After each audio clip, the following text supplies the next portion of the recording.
મિત્રો, કોઈ માનશે કે આ મેથીનું શાક છે?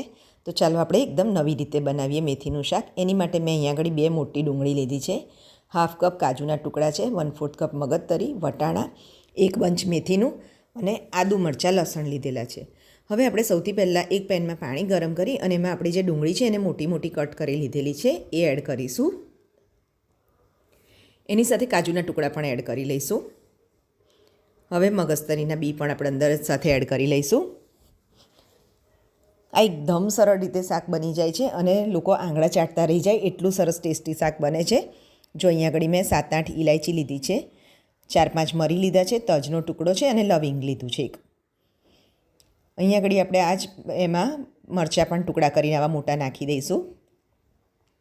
સાથે સાથે 4થી 5 લસણની કળીઓ પણ એડ કરી દઈશું અને આદુને પણ મોટા પીસમાં કટ કરીને અંદર એડ કરી લઈશું આપણે આ રીતે.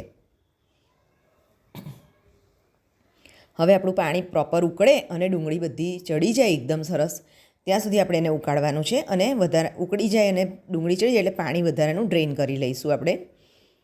હવે આપણે અહીંયા આગળ પેનમાં બટર લઈશું. બટરમાં આપણે જીરું એડ કરીશું અને આપણું જીરું સતળાઈ જાય એ સ્ટેજ પર આપણે અહીંયા આગળ જે વટાણા લીધા હતા 1 કપ એ એડ કરીશું અને વટાણાને થોડા થોડા આપણે સોટે કરી લેવાના છે. વટાણા આપણા થોડા સોટે થઈ જાય એટલે એ સ્ટેજ પર આપણે અહીંયા આગળ મેથીની ભાજી એડ કરીશું. જે 1 બંચ લીધું હતું એને મેં ઝીણી સમારી લીધેલી છે. આ રીતે આ શાક એટલું બધું ટેસ્ટી બનતું હોય છે કે કોઈ માને જ નહીં કે તમે મેથીનું શાક એમને ખવડાવી દીધું છે. એટલું સરસ સ્વાદમાં બનતું હોય છે આપણું શાક. હવે જો આ રીતે મેથીનું પાણી બધું બળી જવા દઈશું આપણે અંદર અને પાણી બધું એનું બળી જાય એટલે એની કડવાટ પણ ઘણી બધી નીકળી જશે મેથીની. એ સ્ટેજ પર આપણે એમાં મીઠું એડ કરી અને ઢાંકણ ઢાંકીને થોડીવાર થવા દઈશું કે જેથી કરીને મીઠું બધું અંદર વટાણામાં અને મેથીની ભાજીમાં આવી જાય અને જે એનું વધારાનું પાણી હોય એ બધું એબ્ઝોર્બ થઈ જાય. હવે જો તમે જોઈ શકો છો પાણી પણ બળી ગયું છે અને ત્યાં સુધી આપણે આ જે ડુંગળી હતી એને પેસ્ટ કરી લઈશું એની. આપણી પેસ્ટ એકદમ રેડી છે. હવે પેનમાં આપણે ઘી લઈશું. અહીંયા તમે બટર ઈચ્છો તો બટર પણ લઈ શકો છો. મેં અહીંયા આગળ ઘી લીધેલું છે. ઘી એટલા માટે લેવાનું છે કે આપણે જે આ પેસ્ટ એડ કરીએ તો નીચે ચોટે ના બોટમ પર એટલા માટે અને એને ઘીના લીધે મીઠાશ પણ સરસ આવતી હોય છે. હવે આપણે બધી પેસ્ટ અંદર એડ કરી લીધી છે. પેસ્ટને કન્ટિન્યુઅસ સ્ટર કરતા રહેવાનું છે, નહીં તો ચોટશે પછી નીચે.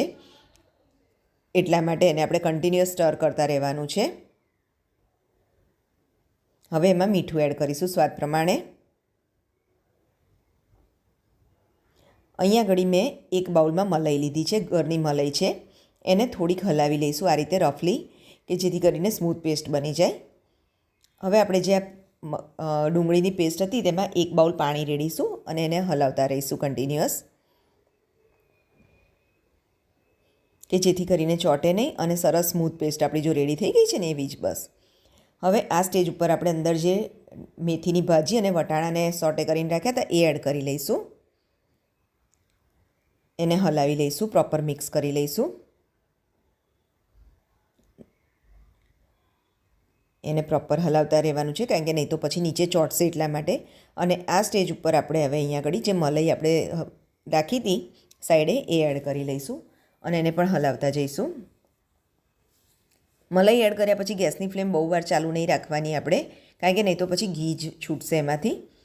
એને બસ 5-1 મિનિટ આવી રીતે થવા દઈશું ઢાંકીને એટલે આપણું શાક એકદમ રેડી થઈ જશે.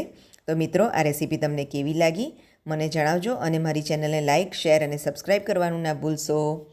જય શ્રી કૃષ્ણ.